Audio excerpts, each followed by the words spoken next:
Very pleased to be here in Métis Region 5, part of Nipissing District, and of course the city of North Bay.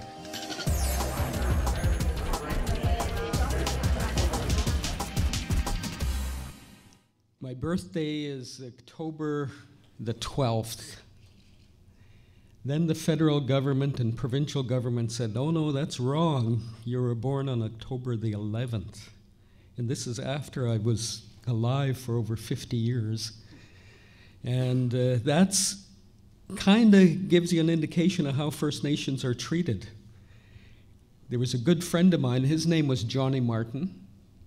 And they said, oh no, that's not your name. Your name is really Paul Sam. And he was older than I was. So colonization hasn't been really fun. Just this last week, one of the pleasures of my life is, Hernando de Soto was mentioned, but my latest book that you must read is this one, Why Nations Fail. So remember that, write it down. One of the author's names is a fellow by the name of James Robinson.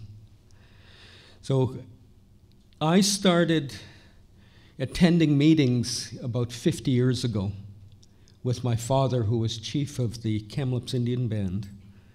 And he would have meetings with department officials and our local MP and others. Len Marchand was in our riding. I don't know if you remember him, Anthony. He was the first Indigenous person elected as an MP, and he was an Okanagan, funnily elected in Shuswap territory. And so my father was one of the leaders when the chiefs organized themselves to oppose the white paper policy. And the white paper policy was really a policy think tank paper, just like what lots of organizations do, but a white paper for the federal government means there's potential for legislation to come down. And so my father and other chiefs across the country, as a matter of fact, led a national movement to ultimately reject the white paper policy. And the white paper policy's fundamental premise was that First Nations should be integrated into mainstream society and without an institutional basis. And that would have meant, lots of problems for us. So when you look at the Canadian Constitution, 9124 is a federal responsibility for Indians and lands reserved for Indians. And under 92, that's where all of the land is and all of the jurisdiction that we ultimately want to be able to influence and have for ourselves, which is provincial jurisdiction. And so the fundamental premise of Canada is what James Robinson calls the development of an extractive economy. So Canada couldn't extract the resources of Canada until the First Nations were placed on Indian reserves. And only until then could Canada and the provinces become ultimately what Canada has been. And so in 1968, the rejection of the white paper policy really meant that we have to begin to deal in a fundamental way with one of the fundamental questions of humanity, which is ultimately, what do we want to be? And so we can't continue to live in this country under a myth of two founding cultures and a reality of French and English.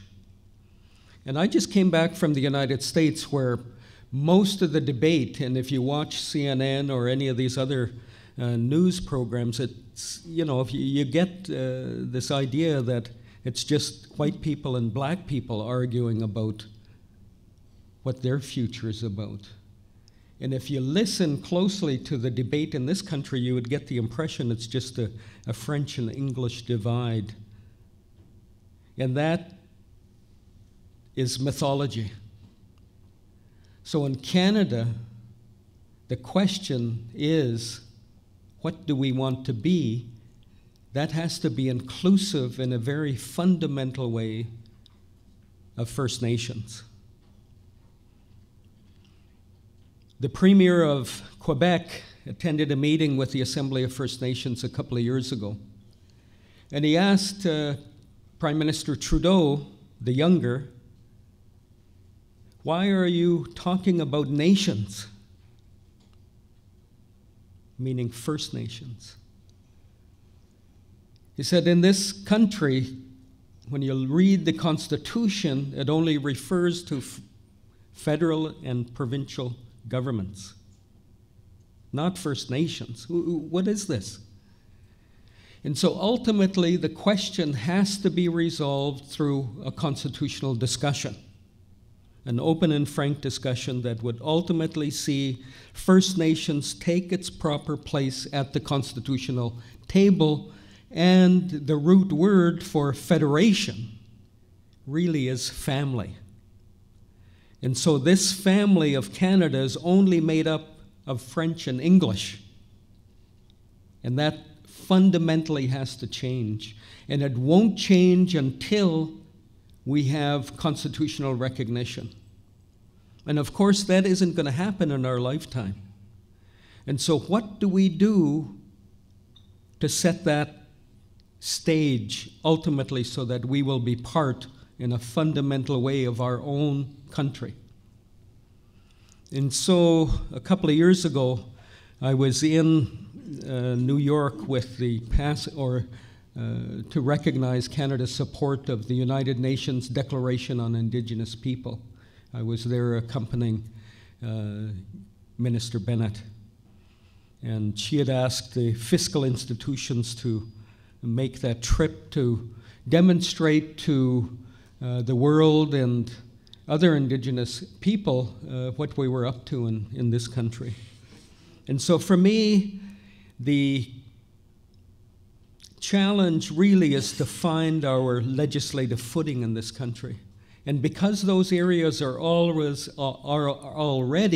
occupied by other jurisdictions, it means a very complex set of works that need to be done. And then also, you've got various court cases going back to, what fiduciary means and what delgamuk means. And these are words, but they also apply to individuals. And in delgamuk, there were actually 3 individuals. It's a hereditary name. And this was a court case from northern British Columbia. And it talked about having an unextinguished economic interest in the land. So that means that we have an unextinguished economic interest in the land, and that means in Canada. But our jurisdiction and limited jurisdiction ends at Indian reserves, and ultimately, as I start talking about this, that ultimately has to change. So after the rejection of the white paper policy, I was elected when I just turned 22 in 1974. And the first meetings I started to attend were the former NDP government with Dave Barrett amalgamated our community into the city of Kamloops. It took about 18,000 acres. And what that simply meant is that the tax jurisdiction moved from the provincial government to the local government, the city of Kamloops. And from the provincial standpoint, that really didn't mean anything to Dave Barrett. We met with Davey and said, David, we're here. You can't just amalgamate us without talking to us. And he would say, that's an imaginary line. We didn't take away your Indian reserves. And we said, well, we're not imaginary Indians. So it took us 3 years to get out of that situation with the provincial government. And it led to a situation where we felt we had to resolve the tax issue in Kamloops. So just stepping back a little bit, concurrently, the interior of British Columbia, we led a movement to reject government funds. We said we no longer want government funds. We want to be able to govern ourselves, look after ourselves. And so those meetings happened in January, February, March, April, and then in May, we occupied the Department of Indian Affairs offices in Kamloops for about a month and said we want to have our own jurisdiction.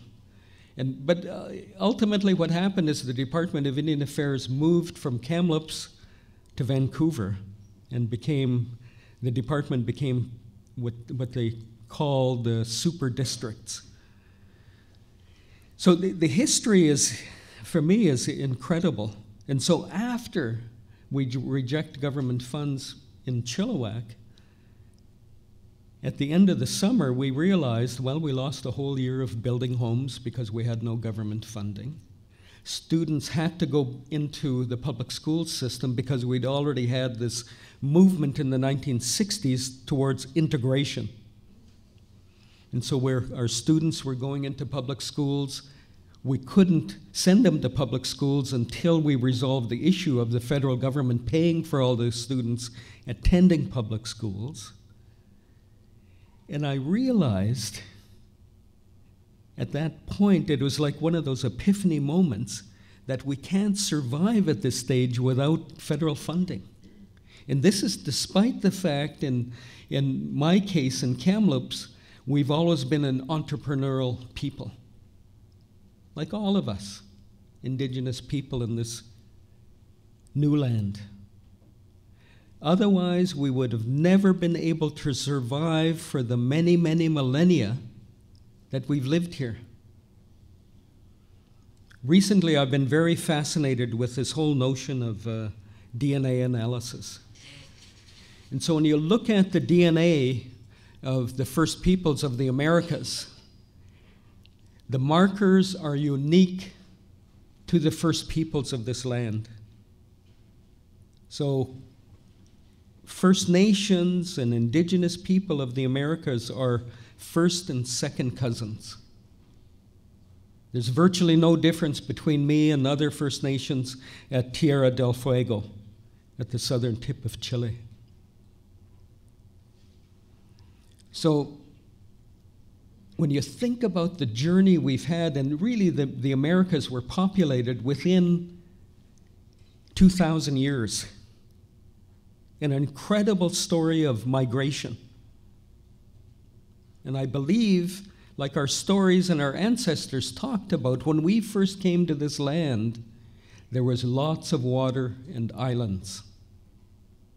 So those oral stories go right back to the dawn of our time here. And when you think about DNA, all of us are related throughout humanity. And so one of the other notions that I've come to embrace is this notion that was rejected by Indigenous leaders during the Charlottetown Accord, which is POG. And I remember that debate because I was there during those constitutional discussions. And POG is simple: peace, order, and good government. And how do you get there? Well, I learned that you have to be able to create institutions to be able to deal with peace, order, and good government. So our governance, our institutions were literally frozen at the time of colonization, and in particular in Canada's history from 1867. So our institutional development literally stopped, and it was because of the Indian Act. And so our institutional development comes from the time of the telegraph and the Morse code.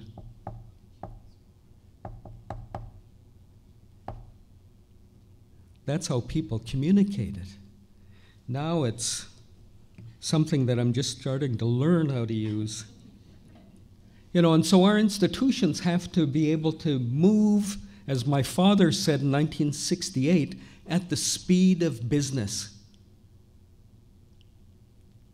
So after that summer, I realized one of the fundamental flaws in our philosophy is that we've got to be able to create economies.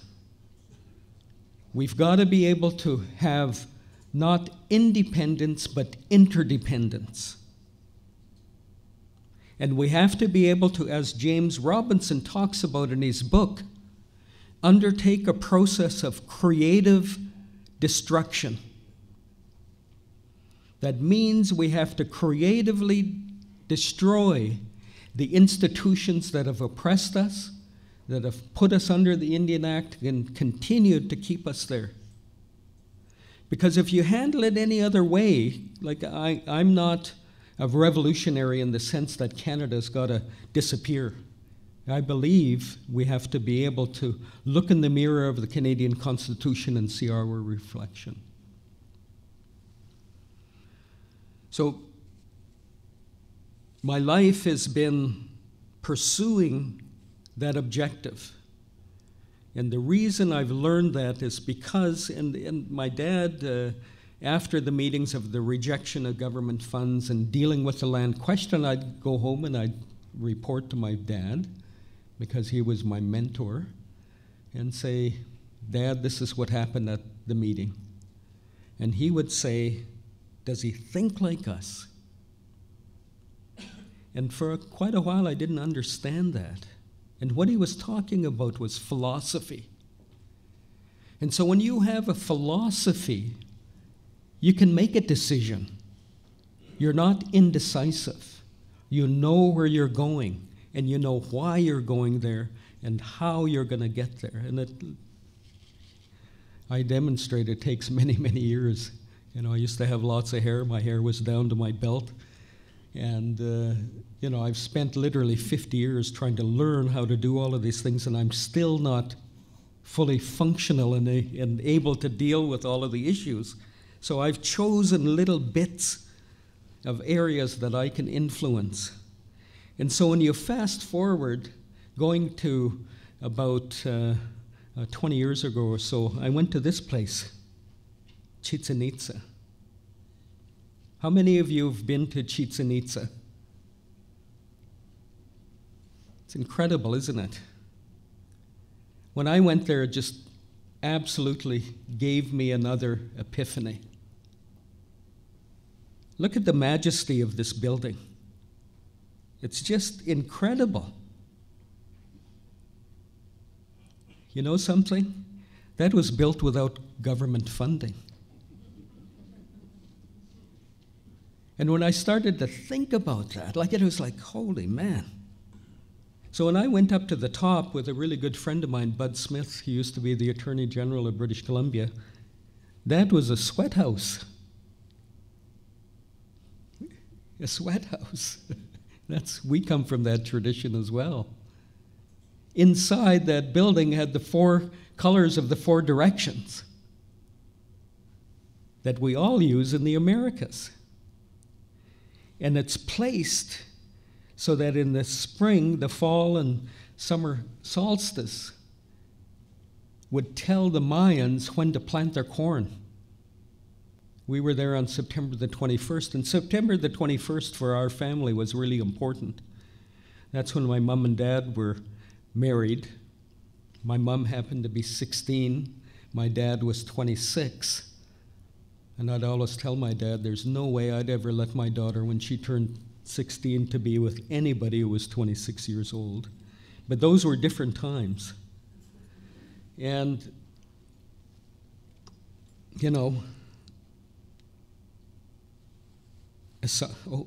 see? Terrible. So with that, I started to read lots of stuff on the Mayans. So they had scientists. They studied the heavens. They watched Venus. They watched Mars, all of those things. They developed the concept of zero 1,000 years before anybody else. They had engineers so they could place this incredible building in a way that would allow the heavens to be able to dictate where the shadows fell, and told them different stories. They enjoyed culinary delights that we enjoy today. So whenever I travel across the globe, I always look at and think about the Columbian Exchange, when Columbus came here, and how all of the goods from the New World immediately spread around the world. Tobacco, within 200 years, was all over the world. Corn, probably the most productive plant in human history, outside of rice, which I love too. But both of those were, rice and corn are first cousins because they were genetically modified to be able to look after us. It's one of the fundamental grains of us. But corn was developed, and the first agriculturalists, of course, were women.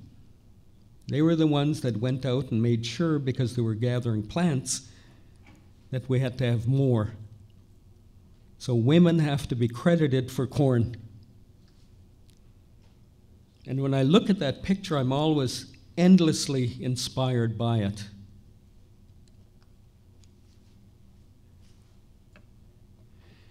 One of the notions that I've always had to face is this question that we never had taxation. At First Nations, it was foreign to us.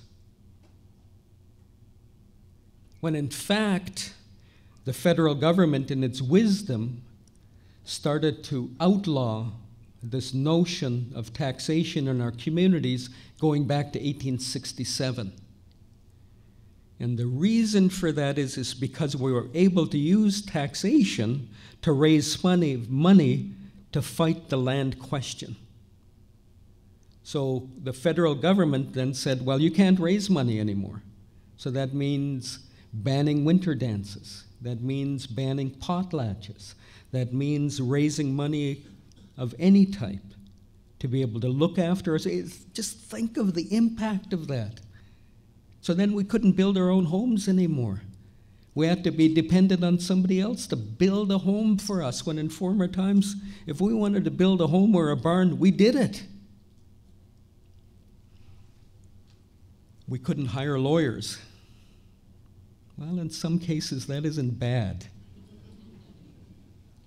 And one of the things I love, I'm starting to work a lot with the Maori and the South Island of New Zealand.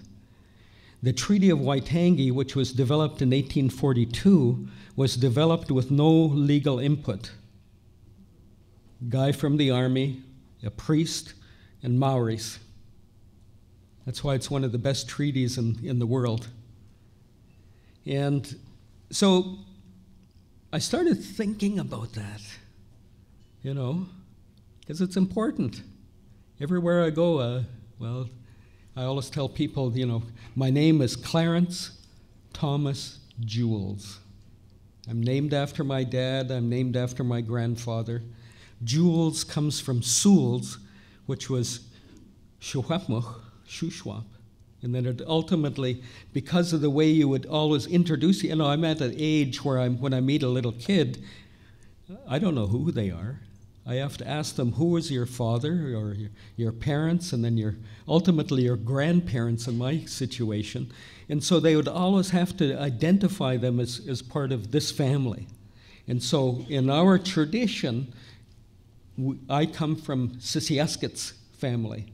And then he had a son named Jules Sisiaskit. And so ultimately we would refer to ourselves as descendant of Jules Sisiaskit, and then that was Jules.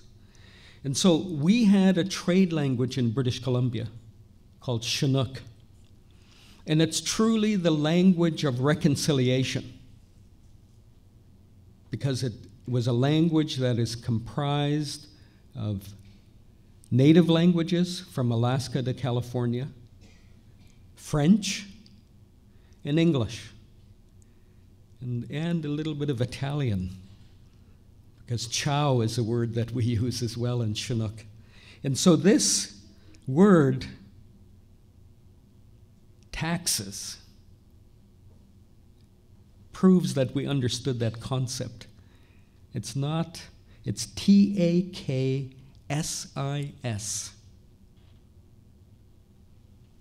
Anthony, I want to have that as part of our amended piece of legislation. So we're not just referring to taxes, we're referring to taxes.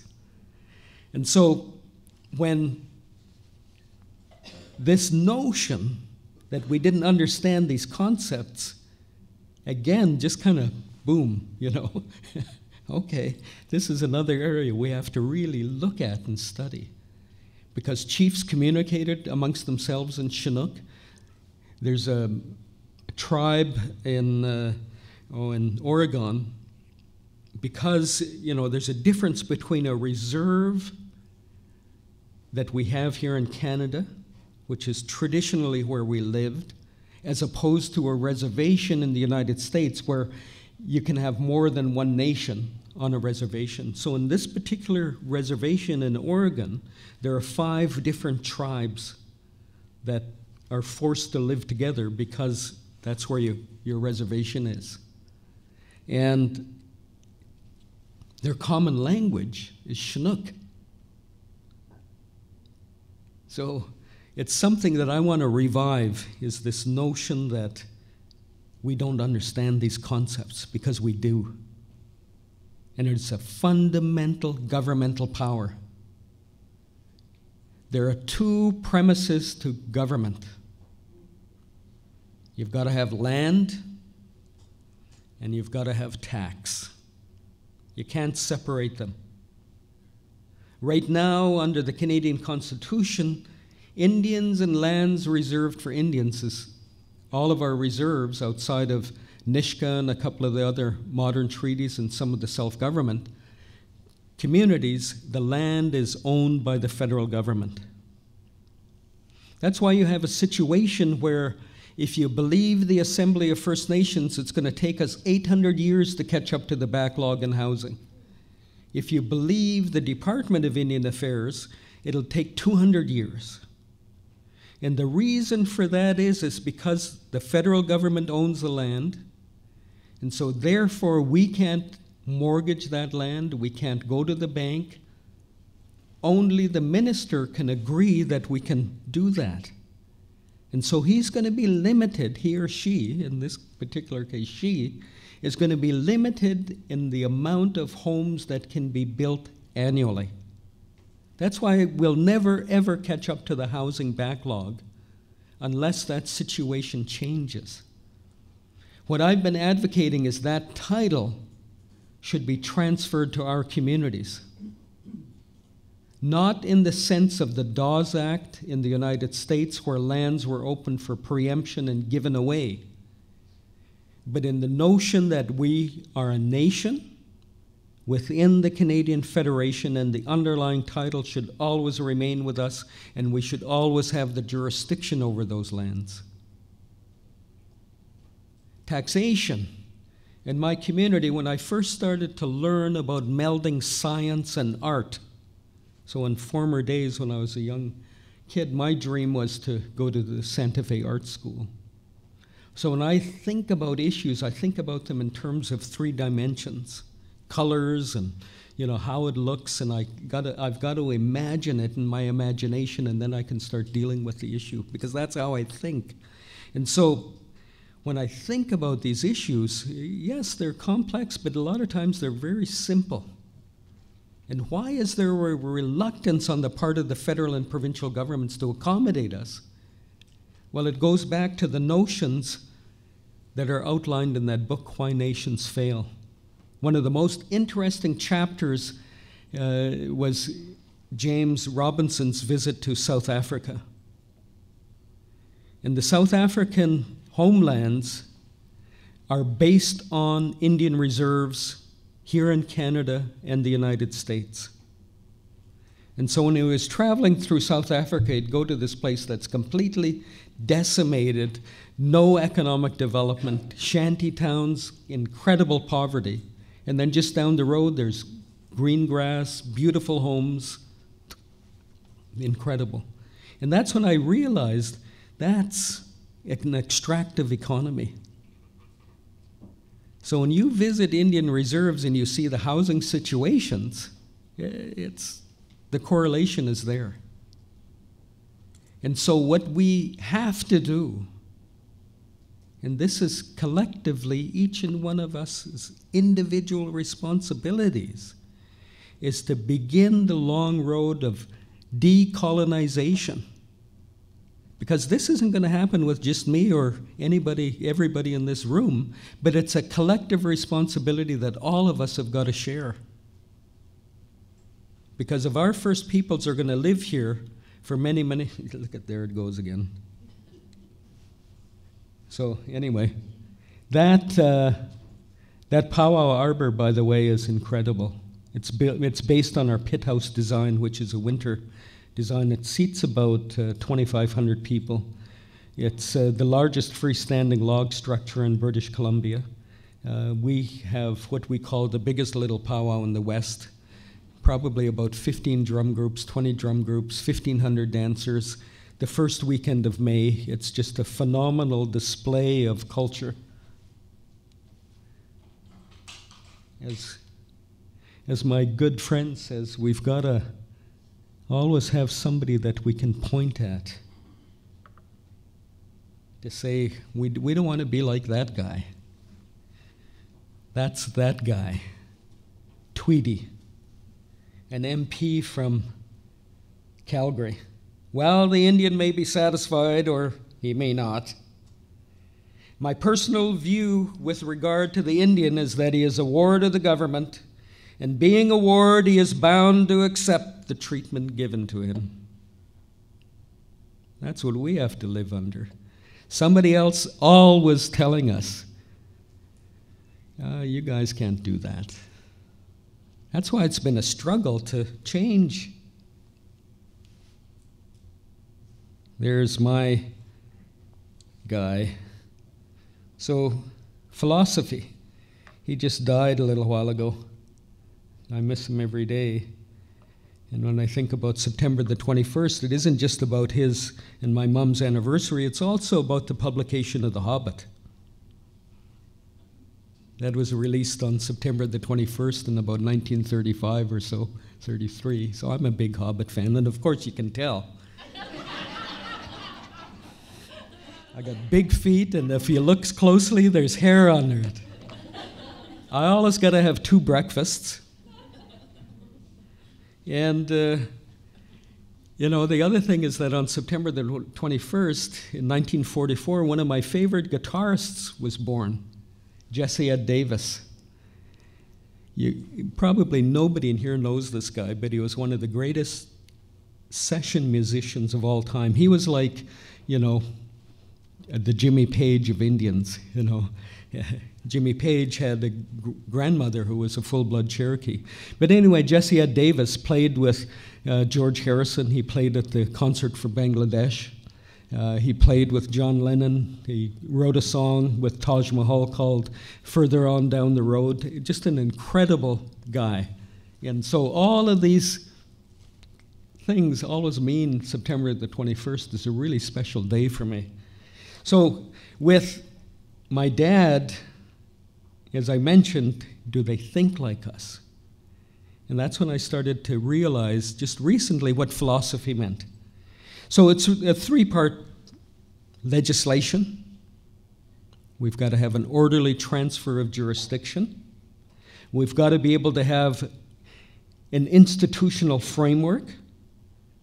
And we've got to be able to create the administrative capacity, because everybody talks about that. What is the capacity of First Nations to be able to take on these jurisdictions? And going back to Chichen Itza, the other thing that I realized is, God, if we start building stuff on our own, that's the kind of buildings we can build.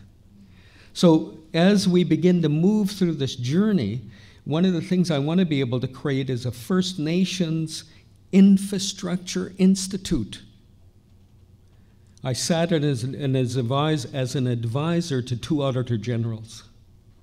We literally build disposable homes on Indian reserves. The average life of a home on an Indian reserve is anywhere from 5 to 7 years before it needs major repair. So, no standards, lack of training. We need engineers. If you're going to, engineer an empire, you got to have engineers. So we've got to have our own institution to help facilitate getting out of poverty. Right now, the Department of Indian Affairs, when they look at building a home, it isn't just $100,000 or $200,000 or $150,000 or whatever the costs may be. It's a question of liability. So it isn't in the interest of the federal government to build homes or to build business-ready infrastructure on Indian reserves because they ultimately have to fund it. And so when you're in that catch-22 situation, we'll never get out of that cycle of poverty until we have our own institutional framework to facilitate a true and vibrant economy. And again, the melding of science and art.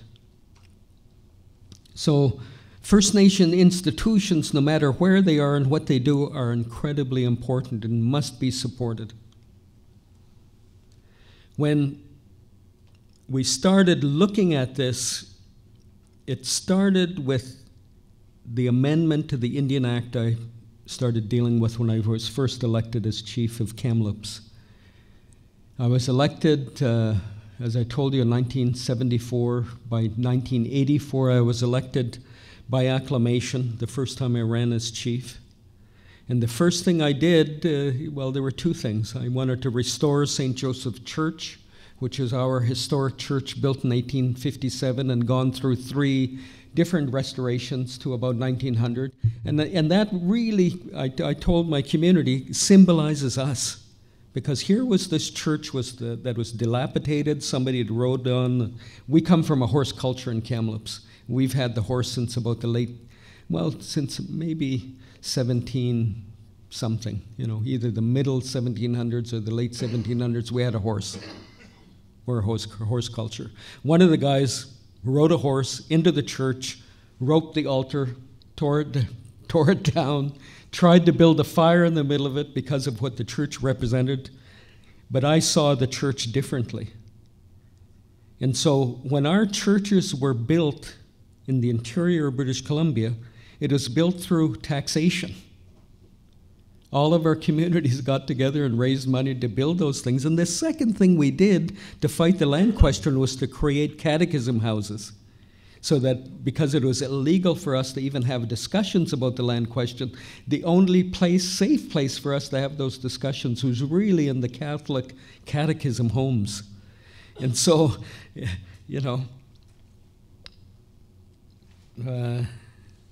it's endlessly fascinating when you start to think about these things. It's frustrating, but at the same time, we've got to do it. So anyway, I was elected. The second thing I did is I wrote a letter to all of the communities, and there were 535 at that time, or 36. Now there's 635 across Canada, asking to support to amend the Indian Act.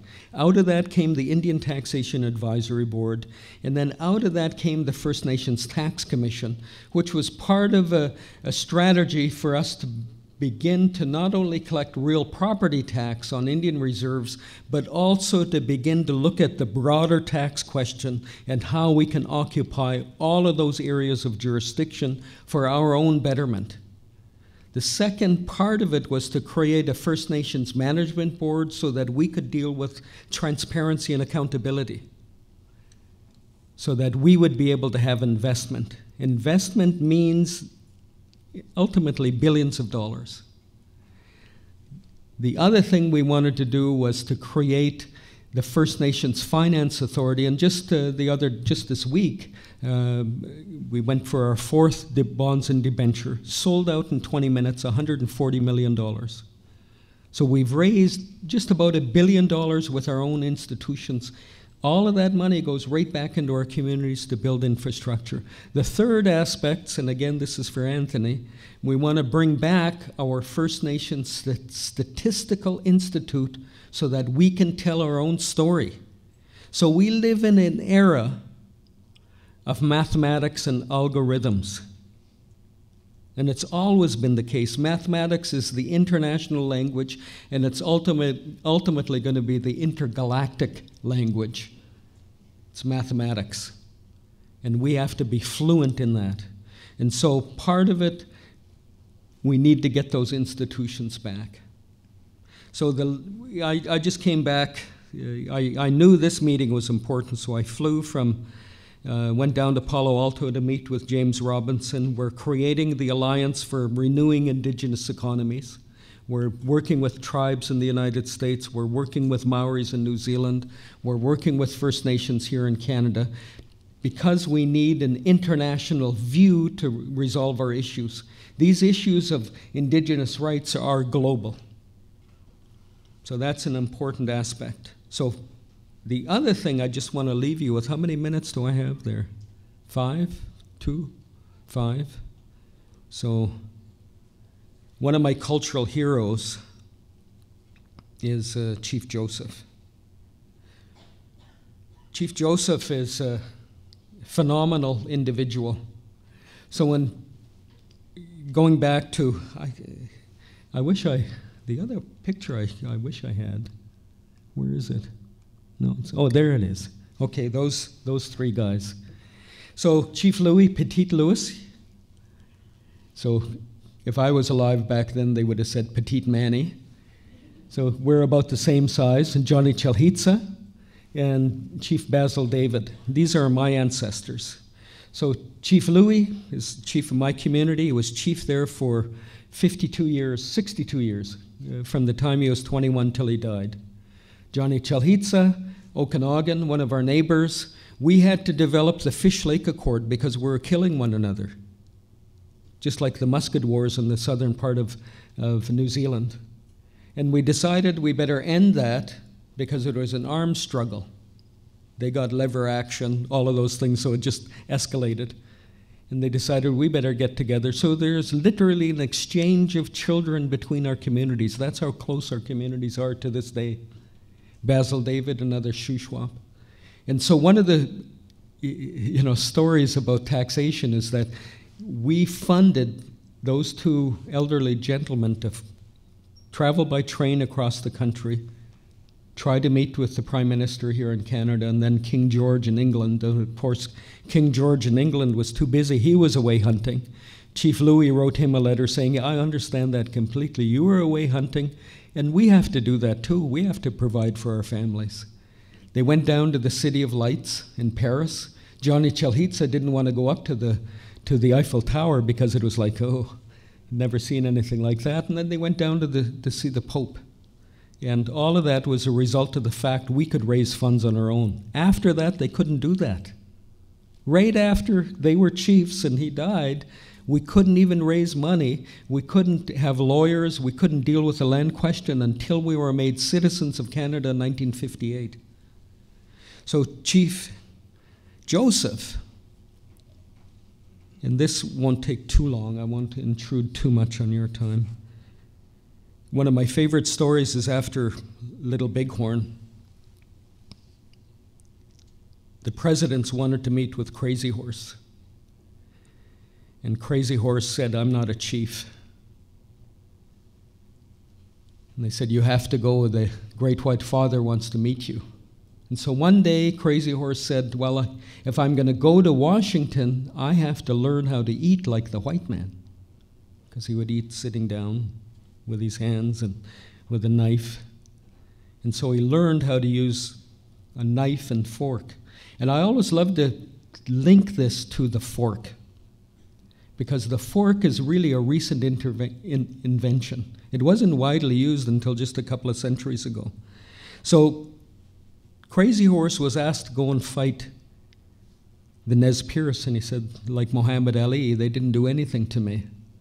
And so that was the last confrontation in the United States in 1877 was with the Nez Perce in the United States Army. He died of a broken heart, Chief Joseph, in 1904. He could never go home to his homeland. He was imprisoned on another reservation called the Colville Reservation, and he was buried there, and he still is there to that day. And I'll leave you with these words. Let me be a free man, free to travel, free to stop, free to work, free to trade where I choose, free to choose my own teachers, free to follow the religion of my fathers, free to talk, think, and act for myself. Thank you.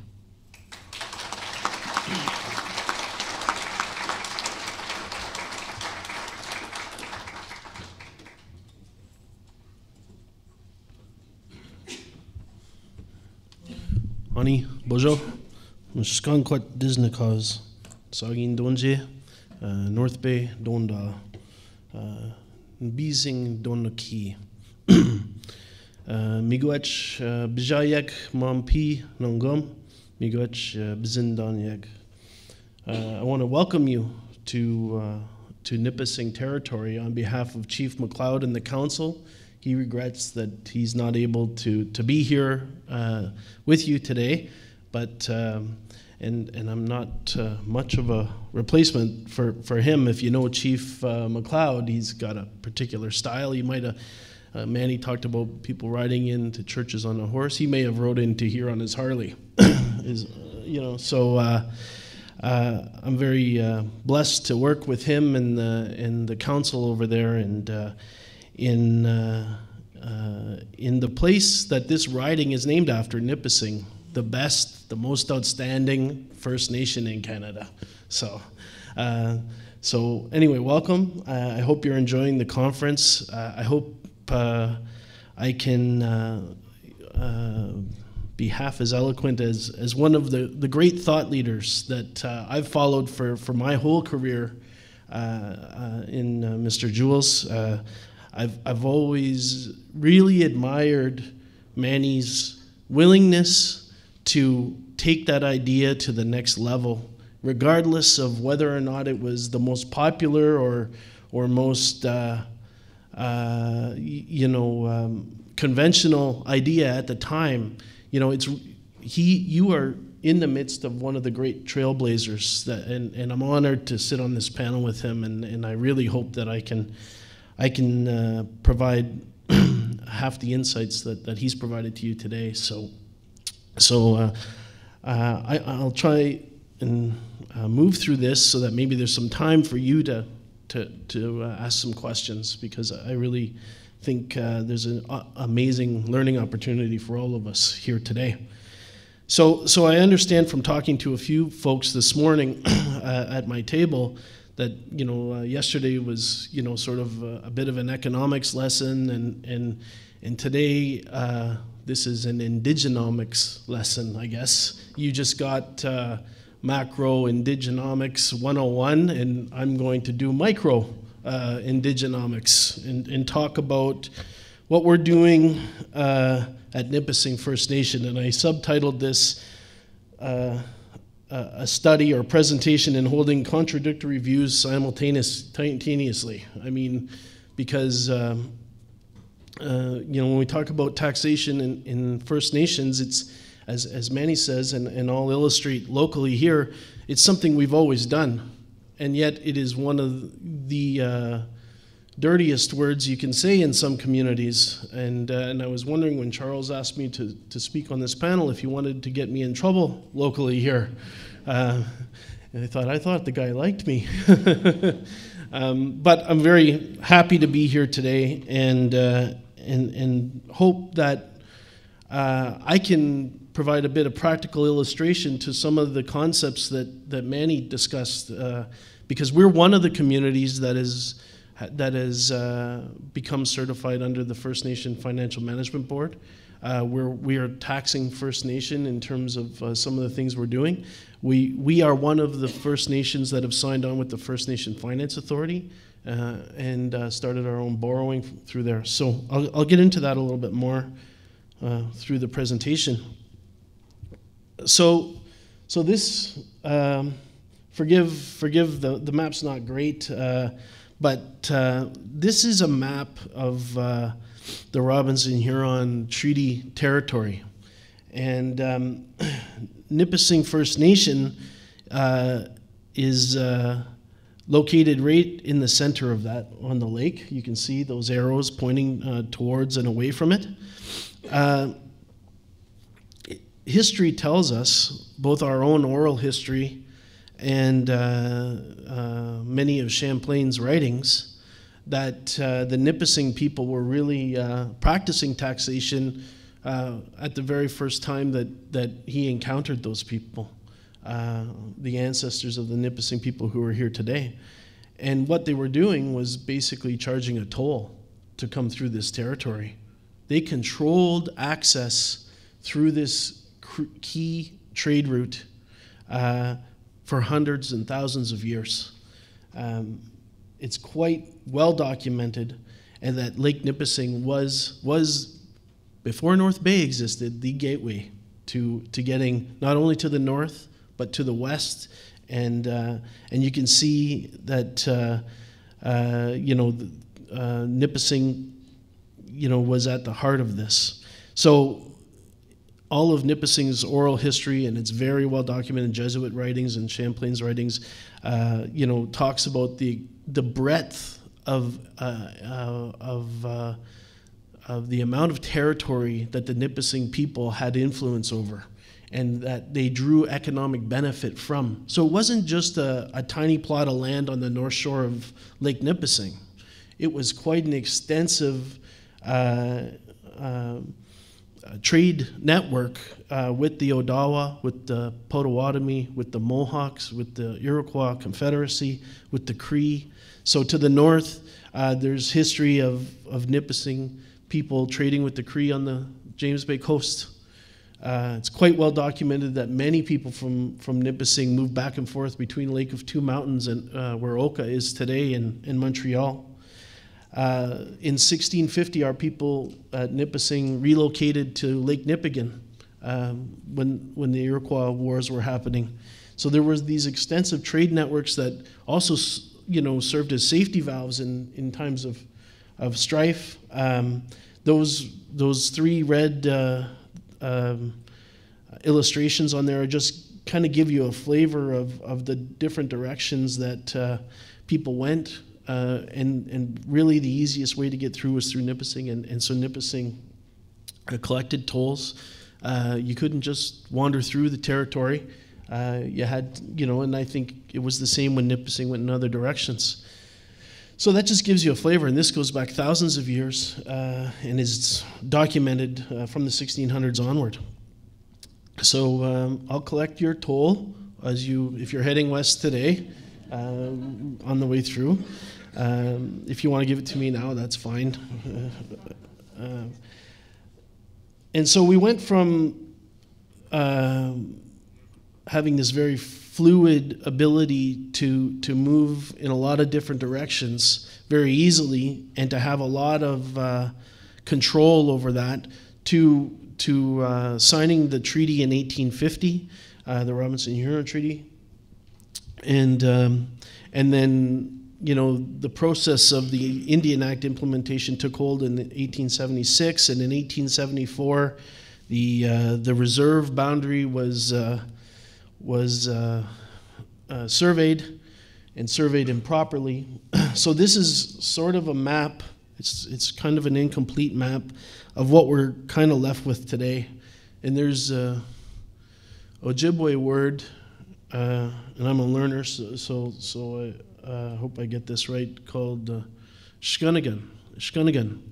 And that's kind of a term, at least where I come from in Saugeen. It might be different here because the dialects change a bit, for like the leftovers. And that's kind of what some of our elders call the reserves that we've been left with, is that Shkunigan, or Skunjigan, some people say. So this is Nipissing originally was supposed to be measured out in leagues, French leagues, which were about 2.5 British miles. So what Shabgijik negotiated was a reserve measured in leagues. What he got was a reserve surveyed in miles. So the First Nation was shorted 106,000 acres of land. Really should take in all of this land we're standing on today, right through to down the road here at the mouth of the Lavaz River, all the way over to the mouth of the Sturgeon River, and 18 miles north. So that was originally what was supposed to be set aside. This is what we have today, and there's all sorts of different land tenures in there, and this is what we're trying to reconcile, is the mess we've been kind of left with. So this bright green that shows, that sort of skirts the lake, is the reserve proper today. This big square boundary is the miles survey, and if you take in the whole map, that's probably what it should have been. I mean, the whole slide, if you can extend that further in your mind. In 1904 and 1907, some pretty unscrupulous Indian agents and timber barons came through, and they wanted the forest that was on there, and they obtained a surrender for that white part up there and that kind of olive green color. All of those areas, including the blue, were all surrendered illegally. And we're in the process of and they were surrendered for sale, to be taken up by settlers and to be for resource exploitation, for timber exploitation, and that happened. And you know, much of the wealth that generated in North Bay grew out of that. You know, and the rail came through, and the rail goes right through our two railways. Used to go through the territory. Now there's only one left, but. You know, so not only did we have that Skunjigan, but then they started to pick that and take that away from the Nipissing people. So we're trying to reconstruct that today. Our hope is that at some point that whole map will be that kind of teal green at the bottom. Right now, the white area is privately held lands that were sold. The olive green is unsold surrendered land, so it was surrendered, but it was never sold. So that's back in our under our care and control now. The blue is our patented lands that were sold that we've purchased back. So we're trying to reconstitute that land base, because you know that's a key element of being a nation, is having you know, your land base intact. And so that's sort of been an ongoing process since the 70s. It's been quite an undertaking. And one of the things we did to help facilitate that was to try and get out of the Indian Act through the Land Management Act. And that was an effort to extract ourselves from the minister's whims, you know, so where we could have more control over what happened on those lands, the types of laws we wanted written on there, and have less interference in the business deals we wanted to make. And so in 1996, Nipissing was one of the first 14 First Nations to join the framework, and in 2003 we passed a land code, and so now, you know, we manage our own lands. We're not all the way there yet in terms of the type of land tenure that Manny described, but we view this as, you know, an incremental process, and we take the tools that will work for us today to get us to where we want to be tomorrow. And so that just gives you, I think it's important to have a sense of place, especially because of where we are today. So I hope that's helpful. So I'll talk a little bit about the current revenue collection regimes that we have at Nipissing First Nation right now. I think it's important also to understand that, First Nation administrations and First Nation governance in a modern sense is very new. Nipissing First Nation didn't control anything it did in terms of administration until the late 1970s. So the Indian agent came and basically directed traffic and told everybody what to do. We had no staff in place. In about 1978, the first 2 or 3 staff members at Nipissing First Nation were hired. 2 of those people still work for us today.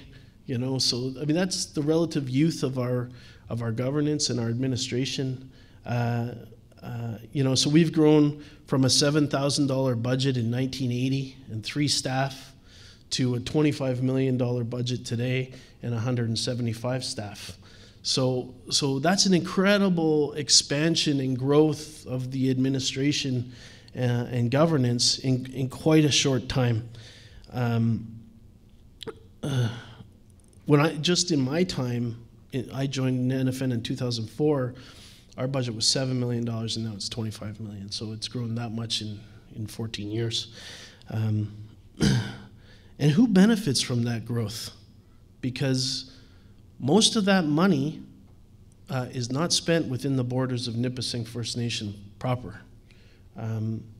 Most of that money is spent here in North Bay or in West Nipissing. Our people buy gas and cigarettes on the First Nation, and there's fewer and fewer smokers all the time. So that money goes somewhere. And so, taxation is all about wealth. One of the key elements of it, as my understanding is it's all about wealth redistribution. So you're welcome, North Bay, for us redistributing our wealth. Keith, my friend over there, I like to remind him of that every time we go for breakfast and make him buy. He's pretty generous that way. So even as we grow and create our own wealth, it's constantly being redistributed outside our borders. And so that's one thing we want to look at is how we can capture some of that a little bit more for ourselves, but we don't mind sharing. So there's a quick list of some of the things that we've done. Of course, this is the old tax bylaws under the Section 83 of the Indian Act.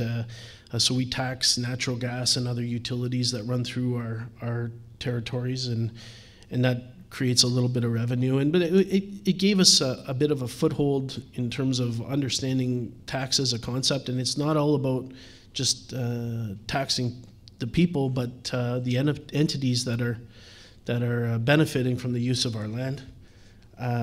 We have agreements with Hydro One for payments in lieu of taxes. We have 2 huge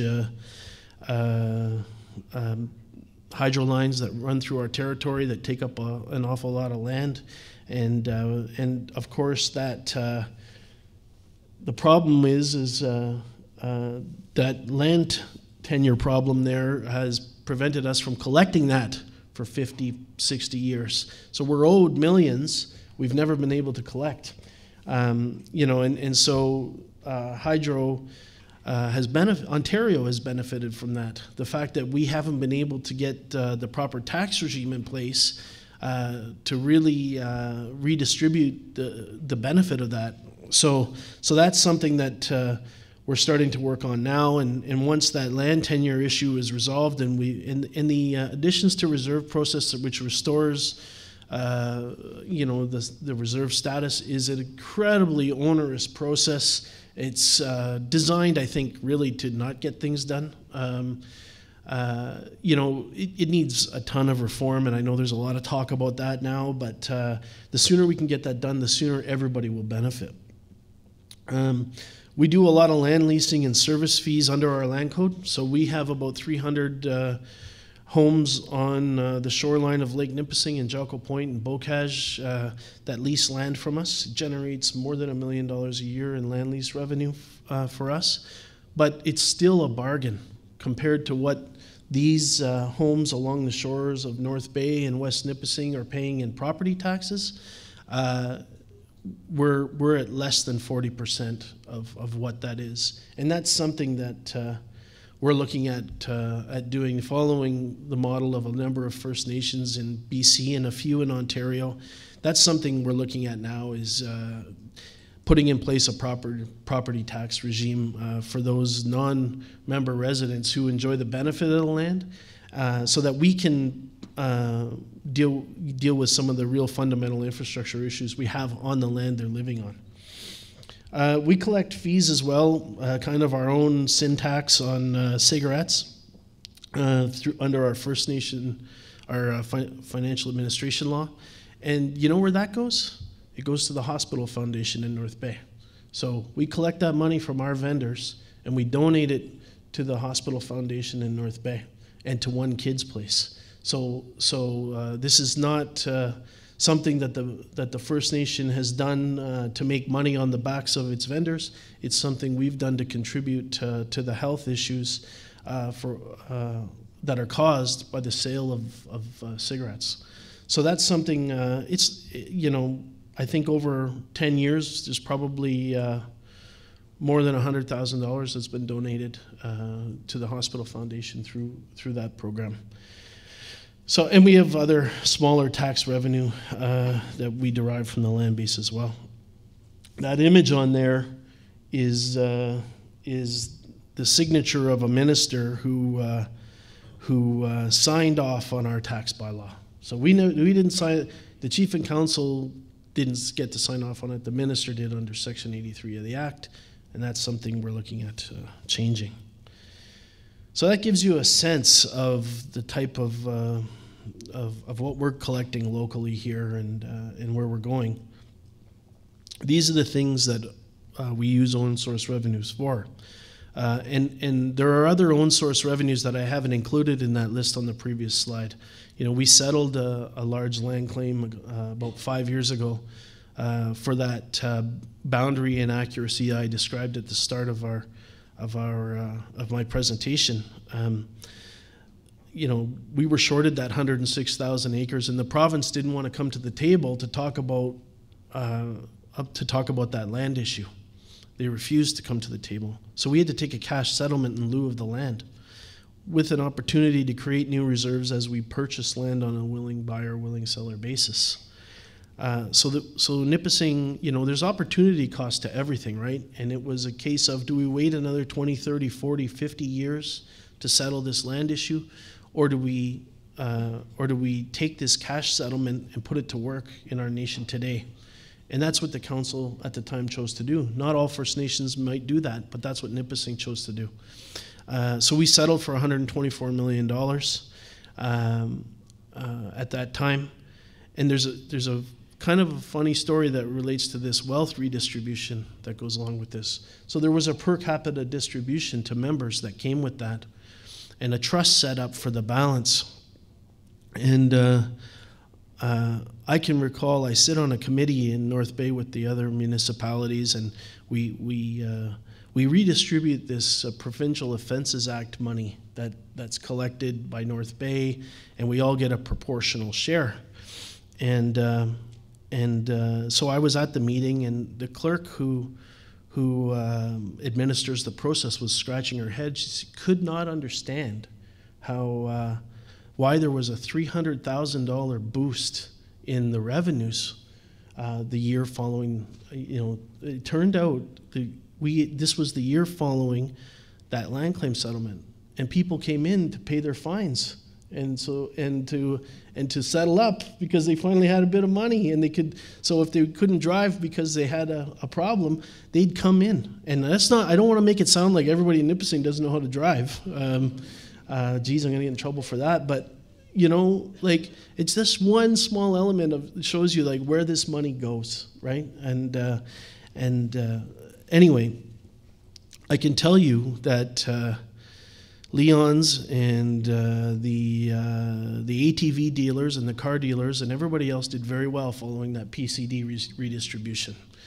North Bay did very, very well. There was millions shared out of that land claim settlement. So for those people who think that this money is just thrown at First Nations and it doesn't do any good, I can tell you it did a lot of good for North Bay and West Nipissing's economy. So these are some of the things we've used with the settlement, with the tax base we develop. It's funds entirely a language and cultural retention program at Nipissing. It funds unfunded health services that where there's gaps in healthcare. We use it to fill that void. Child welfare is chronically underfunded in First Nations, and we use these funds to pay for that. We've made some progress on child welfare with the federal government and the provincial government, but it's still chronically underfunded, and we use it for that. We build seniors housing with this funding. We provide other supports for elders. And I mentioned the donations already that we do to external groups. So it's not a case of just trying to grab as much money as we can. It's a case of trying to do the right, collect these resources and do the right thing with it. So what I want to do is just, I'm not going to go through this in any detail, and I don't even know how much time I have. But I want to give you a flavor of what's needed just to catch Nipissing First Nation up over the next 20 years. And these numbers come out of our updated capital plan, which we finished last year. Again, with no funding from other levels of government. We sourced the funding ourselves. But our estimate is that over the next 20 years, we need $177 million at Nipissing First Nation just to meet the standard that North Bay and West Nipissing enjoy today. And I would argue that we're probably infrastructure-wise in better shape than most First Nations in Canada. So this number,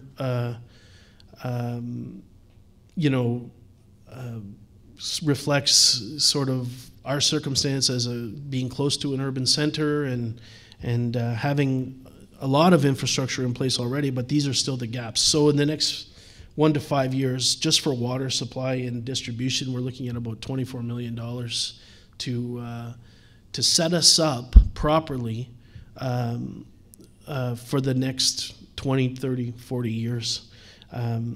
We're growing very quickly, and these types of critical infrastructure pieces are required. Wastewater system upgrades, $16 million. Road and drainage improvements, $11 million. Community and recreational facilities, daycare and seniors housing, some of these are already underway, $8.6 million.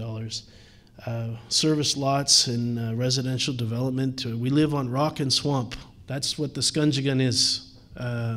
And so it's not easy to develop these areas. So we're looking at about $17 million there.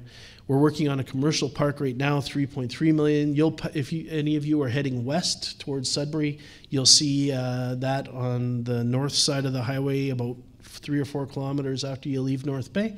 There's a nice new building going up there right now, a small business center and the head office for the Anishinaabeg Education System, the Kinnamadzuin education body.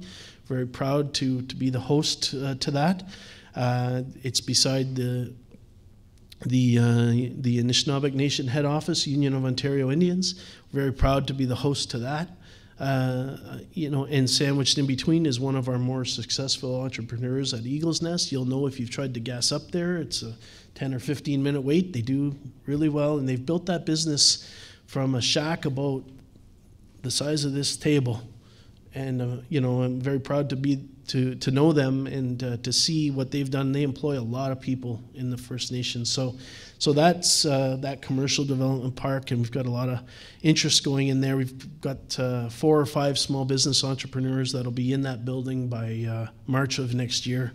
So it's these are our needs, but and these are the types of things that we're going to do with them. So that's just the next 5 years. $83 million.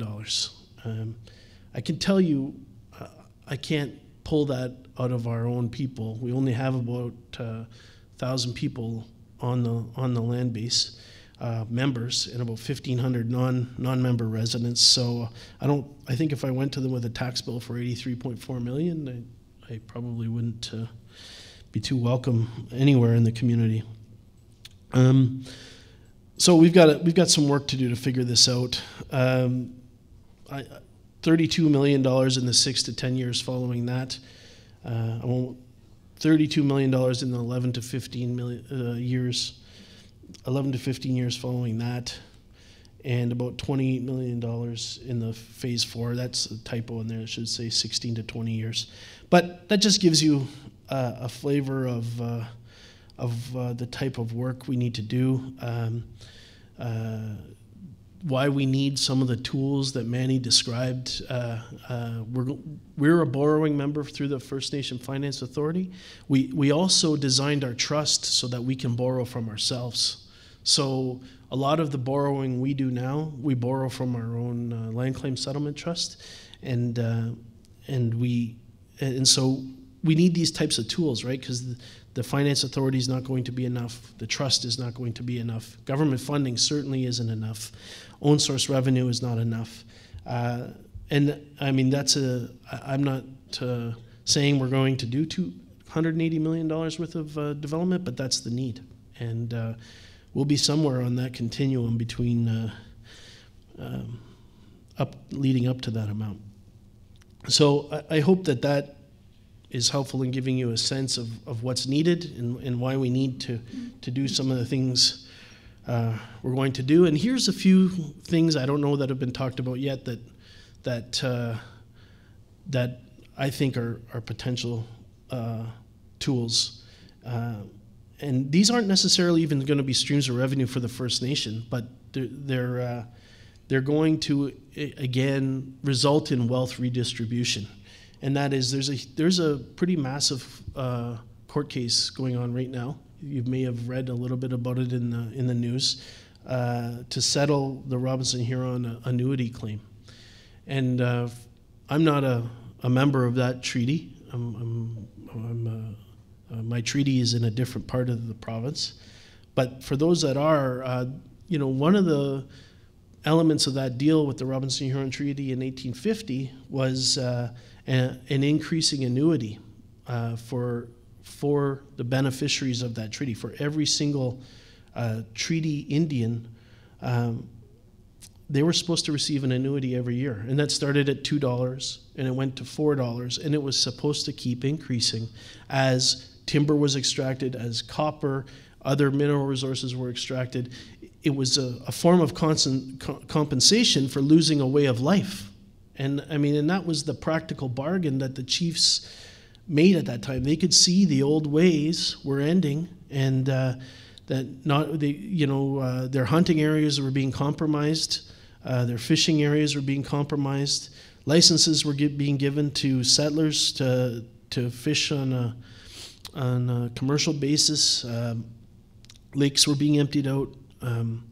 There was incredible pressure on the land, and after increasing that annuity once, the government realized that, oh geez, maybe this is going to be cost us more than we thought, and they ceased increasing that annuity. And this claim is about settling that and redistributing wealth again on a more equitable basis. So I'm not suggesting that's going to come to the First Nation or that we're going to be able to do anything with that, but the beneficiaries will be, and I think that'll make a big difference.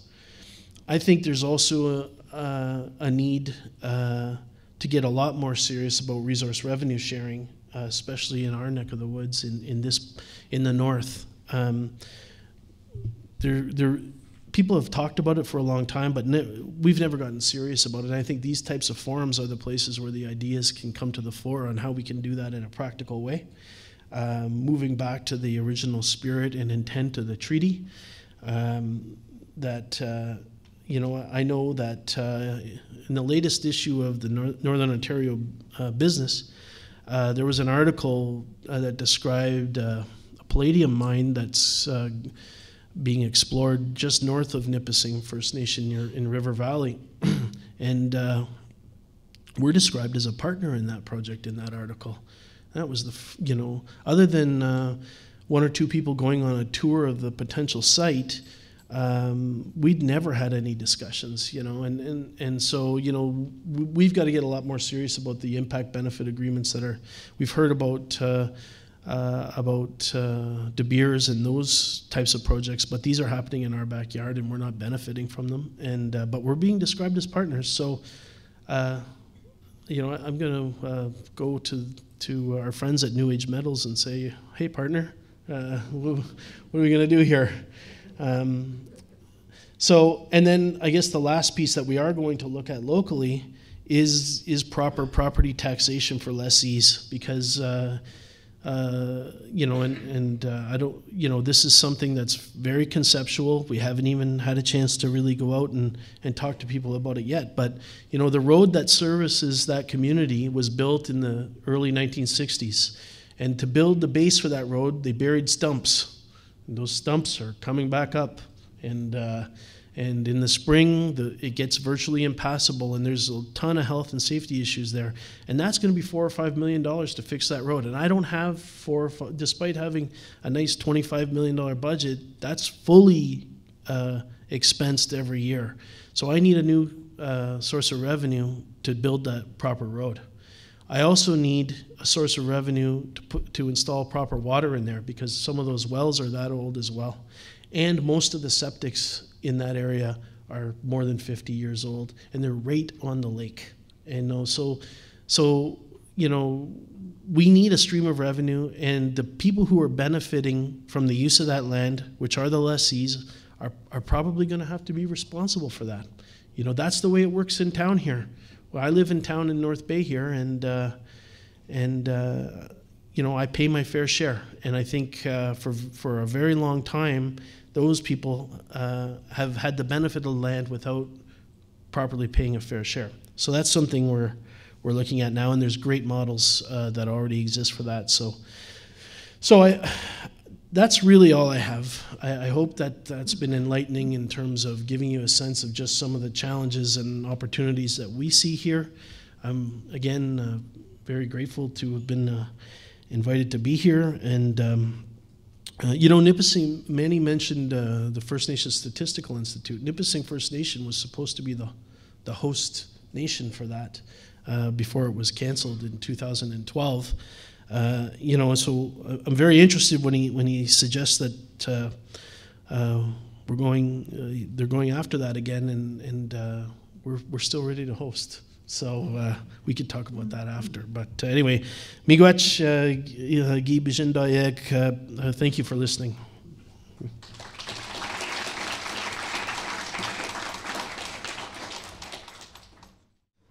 Okay, so we'll open the floor for questions. You have to use the microphone, Peter. You're not allowed to. Sure, I don't have the microphone. They'll yell at you. Thank you, Charles, and thank you for the insight, gentlemen. Mayor Peter Politis from the town of Cochrane. Practically speaking, what would you say to the part of the Indigenous community that believes what you're talking about is capitalism and it's not their way? Well, trade has always been a fundamental part, and Dwayne talked about the extensive trade network that they had here in Nipissing, and it is true throughout all of the Americas. There's one place it's called Pipestone in Minnesota. That Pipestone in Minnesota made it all the way to Kamloops. And so that's literally thousands of miles away. What has to happen, and this is one of the reasons I created TULO, which is a Center for Indigenous Economics in Kamloops. What we have to do is be able to train individuals and communities to be more entrepreneurial, but that means getting more jurisdiction. You've got to be able to have the jurisdiction to facilitate a true economy. And right now, because we're not the true caretakers of our destiny, that fundamentally has to change, and that requires legislation. And I think another part of it, I just hinted at it, is the Infrastructure Institute. And one of the things that twigged is I started attending a lot of the private-public partnerships meetings because we need also private investment in our communities, and that requires an institutional approach to do that. But when we talk, I remember one meeting, I said we were capitalists, and one of the guys said, no, we weren't, but philosophically, I believe we were, because we were involved in trade. But you need institution. That's one of the things that I think that a lot of people don't really appreciate, is how many institutions it takes to operate Canada. You know, you've got various land registries, and it goes back to this whole notion of how land is held, and it's really the legislative fiction. So the underpinnings that develop the capitalist society that Canada and the United States and other countries enjoy it really rests on all of the institutional frameworks that you really take for granted. And we don't have that in our communities, and so we've got to be able to create it. And the other component that I feel is critically important is optionality. People have to be able to have the choice to be able to take the steps that they want to choose. But that's a fundamental premise, is we've got to have a vibrant economy. Next question. There's one over here.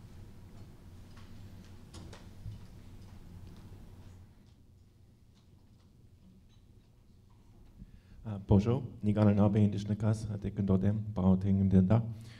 My name is Sean Meadis. I'm the director of Nordic Institute at Algoma University. And first, I just wanted to say a sincere thank you to both of you, because I think this is one of the clearest examples over the last 2 days where we've really talked about taxes in a holistic sense of their role in being tools for community and the development of economies, of local economies, not a discrete policy option that is disconnected from the larger context of creating sustainable communities.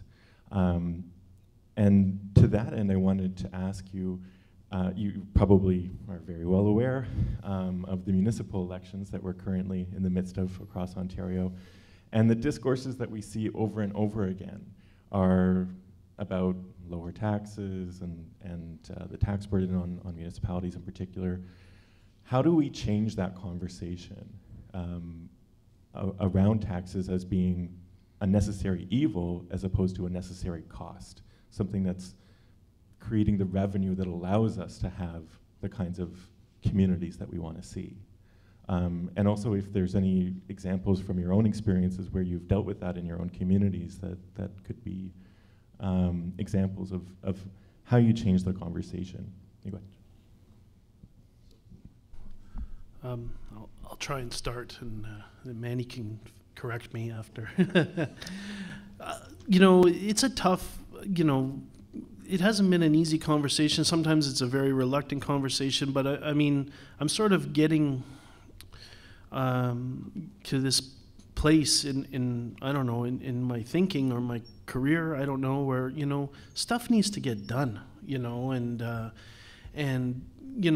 but for it to get done, but it needs to be done properly. And the way that we've tried to communicate with what we're doing here is to really embrace, we start with our Chinook Nagawan. And our Chinook Nagawan is our constitution, which is an articulation of who the Nipissing people are and what our values are, and the principles that guide us in what we're doing. And so we constantly, when we took on these new tools, as you described them, the Fiscal Management Act, and we became certified through the First Nation Finance Management Board, we articulated clearly all the way along why we were doing it, what the purpose was. And when we designed our trust, we designed it to, with the community in mind, and we told the community why we were doing it this way. Because we had people saying when we settled that $124 million land claim, give it all to us. Redistribute it all. That's the fairest way. And we're saying we're trying to accomplish some things. Here's our vision over here. Here's the vision you've articulated that's in our strategic plan. And so I think the more linkages you build between the tools and the values and the principles that you're trying to embody in the governance model that we've developed, one doesn't work without the other.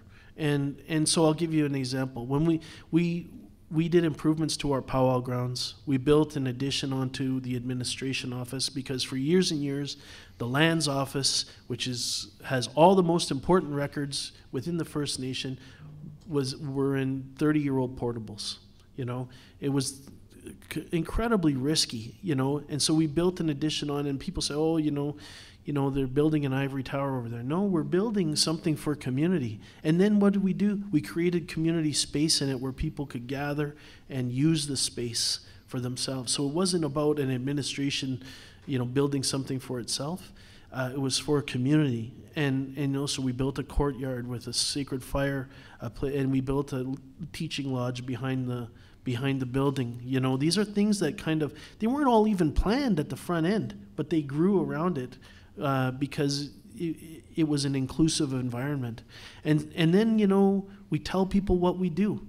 So every time we spend trust money on something in the First Nation, a sign goes up, just like with Ontario, and it says this project is supported by, and we show people where the money comes from. So beside the powwow grounds, people can say, yeah, that's our money that went into here. Not a government grant, but our resources, So I think linking those things back to the fundamental values of why we do things and our mission strengthens that and enables that process to happen. It's really a melding of the science and the art. And when I first started advocating real property tax in British Columbia, the biggest opponents were the municipalities. The municipalities were concerned because they were having a loss of revenue from taxation. And I'd hired a fellow by the name of Bob Bish to look at doing an economic analysis of the relationship between municipalities and First Nations. And indeed, about 2 weeks ago, I spoke to the Union of British Columbia Municipalities to undertake those similar types of studies so that we can demonstrate through various leakage studies and other studies that prove that goodwill and cooperation between municipalities and First Nations is absolutely critical, because ultimately that's where the rubber hits the road. When you're dealing with issues like water, fire protection, those kinds of things. And what we were able to demonstrate to municipalities in British Columbia is if you didn't work with folks that had jurisdiction, your uncollected tax revenues weren't there, because the municipalities weren't in the position to collect the arrears in taxes because they didn't have the jurisdiction on Indian reserves. First Nations couldn't collect that tax because they didn't have the jurisdiction to do it. And so once the jurisdiction was in place, that facilitated so much work that's opened up new areas of economic cooperation and goodwill between municipalities and First Nations. So that you have to do that on a regional basis, but ultimately you should be looking at doing that on a provincial-wide basis, and then by extension in Canada. So we've been trying to reach out and work with the Canadian Municipal Association as well. And even when you get into areas like cannabis. So right now, I'm dealing with the Cannabis Tax. I've got support of Senate. The ministers of health and Indigenous relationships have now agreed that, informally at least, that the province, the deal that the federal government gave to the provinces, whereby 75% of the revenue should be going to the First Nations, I believe that will happen. And now a lot of municipalities, because of those discussions, are now looking at trying to get a provincial share of those revenues. So the greater cooperation that happens between local governments and First Nation governments, we all benefit from, because then we can look at those issues through scientific eyes and translate it to art, so that guys like Anthony can begin to do the legislative work that parliamentarians are set up to do. I think it's an exciting area, when municipalities and First Nations and counties and regional districts can begin to work together. So we're going to do our last question over here. Got it. BJ Zekbo, Dishnakaz, North Bay, Donjaba. First of all, Miigwech, thank you for your perspective. I think it's a perspective we haven't heard enough of. My particular question is to you, Dwayne. One of the projects you identified was the wastewater project on the NFN lands, and we know that North Bay themselves is facing the exact same issue with their. So, in your perspective, is it better to work, not better, but is the cooperation with the municipality something that you seek and that is desirable? And if it is that an ongoing process? Is that in the works, or have there been roadblocks to the cooperation between NFN peoples and City of North Bay? Miigwech for that question. We've always enjoyed an excellent relationship with the City of North Bay, and I think it's a fundamental pillar, as Manny alluded to, for growth for everyone, and so, we've already discussed with the city, as they look at improving infrastructure for the west end of the city, and I know that they're doing some work going up to Cedar Heights, for example. They were very open to us when we approached them, saying, don't forget about us in the design of these things, because our boundary meets basically at Duchesne Creek, where the hospital and the university and the college are. And that's one of the areas we've targeted for future subdivision development at the top of the escarpment. We've run out of land along the lakeshore. So the escarpment is where in 20, 30, 40 years our growth is going to be. So North Bay was very open to that. And we enjoy an excellent relationship with them, and our lands people can talk with their planning department people. Our ECDEV people, work with their ECDEV people. Keith and I work, we meet monthly, just to, if there may not be anything on an agenda, we'll just talk about sports or whatever. But we know that the relationship is strong, and I can tell you that we already have agreements with the city for wastewater flowing from our first industrial park, and they were very helpful in we recently had to move that pipe, and they were right there with us the whole way. So we've done some transit work with them. One of the big businesses that does the waste collection for North Bay moved out of North Bay about 10 years ago onto the reserve so they could grow. North Bay didn't stand in the way of that, and I think, and what was the outcome of that?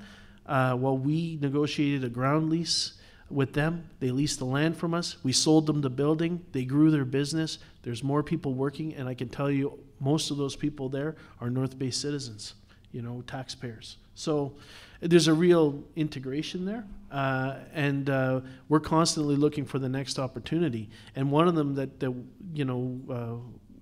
we're sort of exploring is, we have an opportunity to create new reserves through this land claim settlement.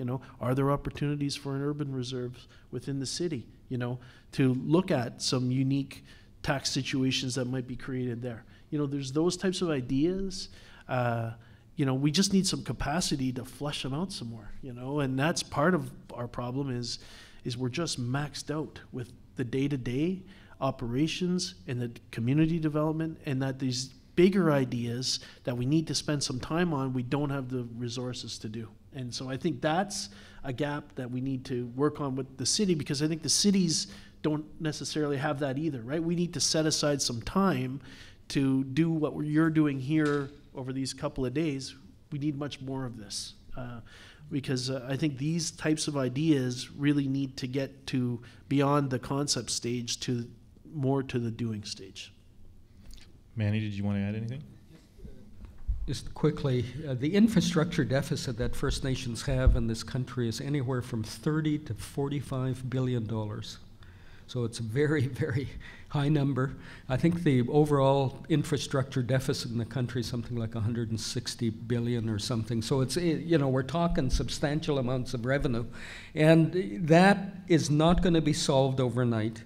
And what I advocate is a couple of things. One is the Infrastructure Institute, so that we can facilitate more and more cooperation amongst communities, but also amongst communities and local governments. Also trying to attract private-public partnerships, and you have to have an institutional basis to be able to do that. Governments can't do it on its own, whether it be First Nation or local government or federal or provincial governments. We've got to have private investment, and so you've got to be able to secure those revenues. Then you've got to be able to develop capacity, because once you build a water system or a sewer system, you've got to have trained personnel 24/7, 365 days a year, and they've got to be able to, we don't want to have a Walkerton in our communities, and so that means having that capacity at the local level, and that means greater and greater jurisdiction, and ultimately we have to be able to look outside our reserve boundaries within our traditional and treaty territories. I advocate a step beyond what Dwayne was talking about. I believe we should be getting tax revenue share out of the provincial and federal government share that they're collecting within our traditional and treaty territories. Not all of it, not scaring away business, so that we can share and facilitate areas like, I know North Bay is one of the gateways up to the Ring of Fire. And so if we have resource revenue sharing, as all of you know, that's, you can tinker with that. Sometimes it's, 1,000, sometimes it's 0. So if you've got a share of nothing, that's nothing. But if you have jurisdiction, that's for all time. In our community with mining, we get a share of the provincial taxes that they collect. Sometimes it's $300 plus $1,000 a year. Sometimes it's over $1 million a year. That's unprecedented in the country. And so that's exerting the jurisdiction that we have outside of the reserve boundaries to facilitate greater economic growth, which benefits the entire country and regions. Okay, so on that note, I want to ask you all to help me thank the two panelists, but you go ahead and applaud.